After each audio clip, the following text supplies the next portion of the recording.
আসসালামু আলাইকুম বন্ধুরা, কেমন আছেন সবাই? আশা করি অবশ্যই ভালো আছেন। তো বন্ধুরা, আজকে আমরা দেখব বায়নামা দলিলের সাতকাহন। যখনই আমরা সম্পত্তি ক্রয় করি তখন সাধারণত যদি আমাদের কাছে টাকা পয়সা যদি কম থাকে, আমরা যদি 2 মাস 4 মাস 5 মাস সময় নেই, তখন আমরা একটি বায়নামা দলিল সম্পাদন করি। এই বায়নামা দলিল সম্পাদনের মেইন উদ্দেশ্য সেটি হচ্ছে যাতে বিক্রেতা সম্পত্তিটি অন্য কোথাও বিক্রি না করে, অথবা সম্পত্তির দাম বৃদ্ধির ফলে উনি যদি অস্বীকার না করে, অথবা উনি যদি মারা যান, তার উত্তরাধিকারীরা যদি অস্বীকার যাতে না করে, এ থেকে আপনি নিজেকে বাঁচার জন্যই বায়নামা দলিল আপনার করা প্রয়োজন। এছাড়া বায়নামা দলিল যদি আপনি করেন, জমিতে যদি ভেজাল থাকে, নানা প্রকার কিছু থাকে, আপনি কিন্তু এই 3 4 5 6 মাস সময়ের মধ্যে আপনি খুব সহজে সেটা জানতে পারবেন। তো বাংলাদেশের ক্ষেত্রে বর্তমানে আমরা যতটুকু দেখতে পাই সেটি হচ্ছে একটি বায়নামা দলিলের সাথে 5টি আইন জড়িত। তো ভিডিওটি যদি শুরু থেকে শেষ পর্যন্ত দেখেন, আপনি ক্লিয়ারলি বুঝতে পারবেন যে আসলে কোন আইনে আপনি কি প্রতিকার পাবেন। 1 নম্বরে হচ্ছে তামাদি আইন, যেটা 1908 সালের। 2 নম্বরে হচ্ছে চুক্তি আইন, যেটা 1872 সালের চুক্তি আইন। তারপরে হচ্ছে 1882 সালের সম্পত্তি হস্তান্তর আইন, এবং 1908 সালের রেজিস্ট্রেশন আইন, আর 1877 সালে সুনির্দিষ্ট প্রতিকার আইন। বায়নামার সাথে মোটামুটি প্রধানত এই আইনগুলো জড়িত, যদিও এটা ছাড়া আরো কিছু আইন আছে, স্ট্যাম্প অ্যাক্টও আছে। তো যাই হোক, আমরা দেখি প্রথমে চুক্তি আইনে কিভাবে কি পাবো আমরা। চুক্তি আইনের ক্ষেত্রে যার সাথে আপনি বায়নামাটা করবেন, মানে হচ্ছে বায়নামাও তো যেহেতু একটা চুক্তি, তো যার সাথে আপনি চুক্তিটা করবেন, তো 1872 সালের চুক্তি আইনের 11 ধারা অনুযায়ী বলতেছে যে 3 শ্রেণীর ব্যক্তির সাথে আপনি চুক্তি করতে পারবেন না, তারা চুক্তি সম্পাদনের যোগ্য না, আপনি করলেও চুক্তিটার কোনো ভ্যালু থাকবে না। তার মধ্যে 1 নম্বর হচ্ছে নাবালক, যার বয়স 21 বছর হয়নি। 21 বছরের কম ব্যক্তির সাথে আপনি বায়নামা চুক্তি করতে পারবেন না, অর্থাৎ নাবালকের সাথে আপনি বায়নামা চুক্তি করতে পারবেন না। 2 নম্বর হচ্ছে মানসিকভাবে অসুস্থ যিনি, তার সাথে বায়নামা চুক্তি করতে পারবেন না। 3 নম্বর হচ্ছে প্রচলিত আইনে যদি কোনো ব্যক্তি অযোগ্য বা দেউলিয়া ঘোষিত হয়, তার সাথে আপনি বায়নামা চুক্তি করতে পারবেন না। এদের সাথে যদি আপনি বায়নামা চুক্তি করেনও, সেটা আপনার বাতিলযোগ্য হবে, অর্থাৎ সেটার কোনো আইনগত ভিত্তি থাকবে না। এখন আসি আমরা ট্রান্সফার অফ প্রপার্টি অ্যাক্ট বা টিপি অ্যাক্ট বা সম্পত্তি হস্তান্তর আইন 1882। তো 1882-র যে ধারা 54-এ বিক্রয় বা সেলের সংজ্ঞা দেওয়া হয়েছে, এর পাশাপাশি যে বায়নামার সংজ্ঞা দেওয়া হয়েছে সেখানে বলা হয়েছে সম্মত সত্ত্বে, অর্থাৎ ক্রেতা এবং বিক্রেতা উভয়জনই সম্মত হবেন ভবিষ্যতে তারা সম্পত্তিটি বিক্রি করবেন। এই যে কথাটা, এটাতে তারা এগ্রি করলেন, নির্দিষ্ট কিছু হয়তো তাদের মধ্যে সত্য থাকতে পারে, সেটা যে যারা বায়নামা করতেছেন তাদের উপর নির্ভর করে। আর একটি কথা বলা হচ্ছে, বায়নামার ফলে জমিতে আপনার কোনো প্রকার মালিকানা বা সত্ত্বের সৃষ্টি হয় না। তার পরবর্তীতে আমরা যদি দেখি যে আমরা এখানে যেটি দেখতে পাচ্ছি যে ধারা 54 ক, এটি যেটি করা হয়েছে 2004 সালে যুক্ত করা হয়েছে। মনে রাখবেন, যখনই কোনো আইনের মধ্যে, যেমন পূর্বে ছিল 54, এখন 54 ক যুক্ত করা হয়েছে, এর মানে হচ্ছে এটি পরবর্তীতে যুক্ত করা হয়েছে। তারা যেটি বলতেছে, দলিলটি অবশ্যই লিখিত হবে, রেজিস্ট্রেশন আইন 1908 অনুযায়ী অবশ্যই রেজিস্ট্রিকৃত হতে হবে বায়নামা দলিলটি। চাই আপনি বায়নামাকৃত সম্পত্তির দখল গ্রহণ করেন আর না করেন, তাতে কিছু যায় আসে না, যদি অবশ্যই দলিলটি লিখিত এবং রেজিস্ট্রিকৃত হতে হবে। আরও একটি মজার কথা সেটি হচ্ছে, আমরা জানি রেজিস্ট্রেশন আইনের সেকশন 47 মোতাবেক দলিলটা সম্পাদনের দিনে কার্যকর হয়, কিন্তু বায়নামা দলিল যেটা হবে সেটা হচ্ছে রেজিস্ট্রেশনের দিন থেকে কার্যকর হবে। বায়নামা দলিল একটি নির্দিষ্ট মেয়াদ থাকবে, সেটা আপনার 2 মাস 3 মাস 4 মাস 6 মাস, সর্বোচ্চ আপনি 11 মাস 29 দিনও করতে পারেন। আর যদি কোনো কারণবশত কোনো মেয়াদ যদি না থাকে, যে কোনো কারণবশত, সেক্ষেত্রে 6 মাস ধরে নেওয়া হবে যে বায়নামার মেয়াদ হচ্ছে 6 মাস। এখন যদি আমরা সেকশন 53B বা 53 খ দেখি, সেখানে বলা হচ্ছে বায়নামাকৃত জমি বায়নামা গ্রহীতার সম্মতি ছাড়া, অর্থাৎ যার সাথে আপনি বায়নামা করতেছেন তার সম্মতি ছাড়া, অথবা আইনগতভাবে বায়না দলিল বাতিল করা ছাড়া অন্য কোথাও যদি আপনি সেটা যে কোনোভাবে হস্তান্তর করেন, বিক্রি, হেবা, দান, ওসিয়ত যাই কিছু করেন, সেটার কোনো কার্যকারিতা থাকবে না, সেটা ভয়েড, সেটা বাতিল। তার পরবর্তীতে সেটি হচ্ছে যে 1908 সালের রেজিস্ট্রেশন আইনের ক্ষেত্রে বায়নামা দলিল যেটি বলতেছে, 1908 সালের রেজিস্ট্রেশন আইনের 17 ধারার পরবর্তীতে 17 ক যুক্ত করা হয়েছে 2004 সালে। এখানে যেটি করা হয়েছে যে দলিলটি রেজিস্ট্রেশন করা বাধ্যতামূলক করা হয়েছে, এবং বলা হয়েছে অবশ্যই এটা লিখিত হবে এবং উভয় পক্ষ কর্তৃক সম্পাদিত হবে, মানে দলিলে উভয় পক্ষের সিগনেচার থাকবে, ছবি থাকবে, আঙ্গুলের ছাপ থাকবে, এবং এই সম্পাদিত দলিলটি 30 দিনের মধ্যে অবশ্যই সাব রেজিস্ট্রারের কাছে উপস্থাপন করতে হবে, উপস্থাপন করে রেজিস্ট্রেশন করে নিতে হবে। যদিও আমরা জানি যে সেকশন 47 মোতাবেক দলিলটা সম্পাদনের দিনে কার্যকর হয়, কিন্তু বায়না দলিলের ক্ষেত্রে রেজিস্ট্রেশনের দিন থেকে কার্যকর হবে। তাই বলা যায় নোটারি পাবলিকের কাছে গিয়ে বা আইনজীবীর মাধ্যমে 200 টাকার স্ট্যাম্পে চুক্তি করলে এই বায়নামার কোনো ভিত্তি আইনগত নাই, আপনি চুক্তি প্রবল কোনোদিনই করতে পারবেন না।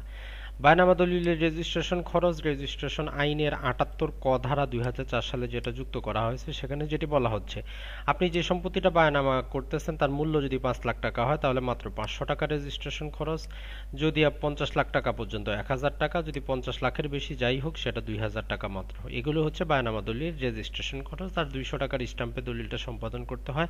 আর ই ফি, এন ফি, এনএন ফি এগুলো তো প্রতিটা দলিলেই দিতে হয়। এখন যদি আমরা দেখি স্পেসিফিক রিলিফ অ্যাক্ট বা সুনির্দিষ্ট প্রতিকার আইন, এই আইনে আপনি কি কি প্রতিকার পাবেন বা এই আইনটি কিভাবে বায়নামা দলিলের সাথে সম্পর্কযুক্ত।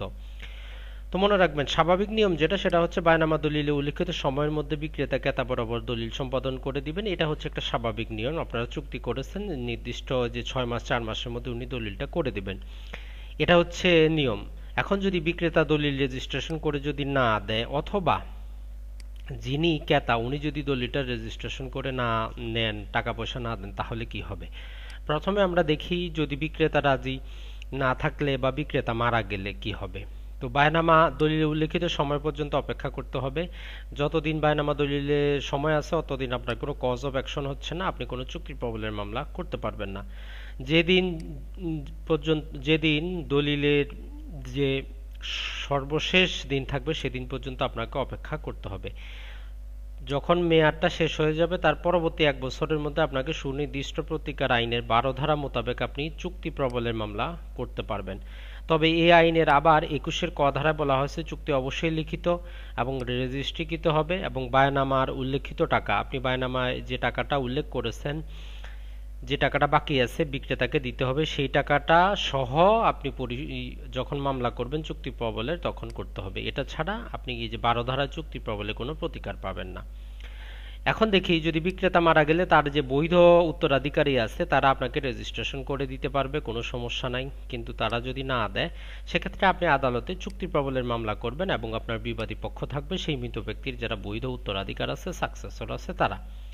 এখন দেখি যিনি সম্পত্তি ক্রয় করবেন উনি যদি রেজিস্ট্রেশন করে না আনেন, আপনি বিক্রেতা হিসাবে বিক্রিত করতে চাচ্ছেন, উনি ক্রয় করতে চাচ্ছেন, এখন কি করবেন। বায়নামা উল্লেখিত সময় পর্যন্ত অবশ্যই আপনাকে অপেক্ষা করতে হবে, কারণ কোনো কজ অফ অ্যাকশন আসতেছে না। মেয়াদ শেষ হবার পরের 1 বছরের মধ্যে আপনি সুনির্দিষ্ট প্রতিকার আইনের সেকশন 35 মোতাবেক চুক্তি বাতিলের মামলা করতে হবে।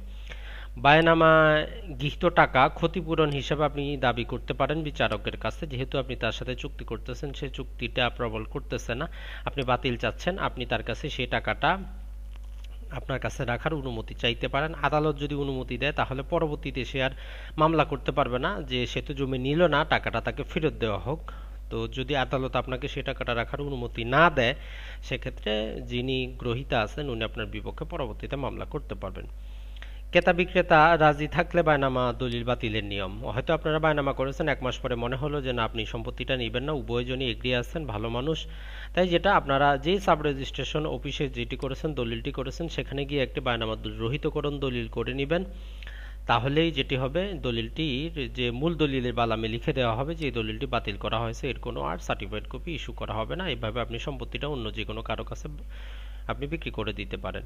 এখন যদি আমরা দেখি তামাদি আইনে বায়নামা চুক্তি প্রবলের মেয়াদ এবং চুক্তিরত, এই যে আমরা স্পেসিফিক রিলিফ অ্যাক্টে মাত্র 1 বছরের কথা বললাম, এটি সুনির্দিষ্ট প্রতিকার আইনে চুক্তি প্রবলের মেয়াদের তামাদি আইনের 113 ধারা অনুযায়ী নির্ধারিত হয়, যেটা আগে ছিল 3 বছর। জাস্ট এটাকে যেটি করা হয়েছে সেটা হচ্ছে 1 বছরে নিয়ে আসা হয়েছে। একইভাবে চুক্তি বাতিলের মামলা সেকশন 35 মোতাবেক চুক্তি রদের যে মামলা সেটা 114 অনুচ্ছেদ মোতাবেক 1 বছর করা হয়েছে, যা আগে ছিল 3 বছর। তাই বলা যায় আমরা একটা কথা এখন কনক্লুশন দিতে পারি, সেটা হচ্ছে বায়নামা দলিলে উল্লেখিত মেয়াদ এবং পরের 1 বছর সেই চুক্তি আর প্রবলযোগ্য নয়। তাই বিক্রেতা চাইলে সেই জমি অন্য কারো কাছে বিক্রি করে দিতে পারে বায়নামা উল্লেখিত মেয়াদ এবং পরবর্তী 1 বছর অপেক্ষা করার পর।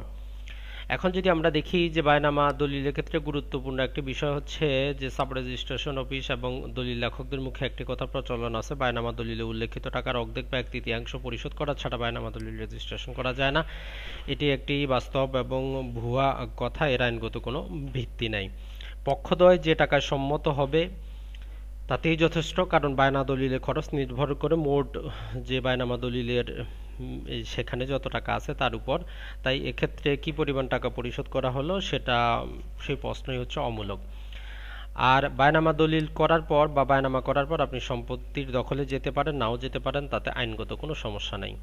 মূল সাবকবলা দলিল করার সময় যেটি হয় সেটি হচ্ছে বায়নামা দলিলের কথা আপনি উল্লেখ করতে পারেন, নাও করতে পারেন, না করলে কোনো ক্ষতি নেই, চাইলে আপনি দিতে পারেন।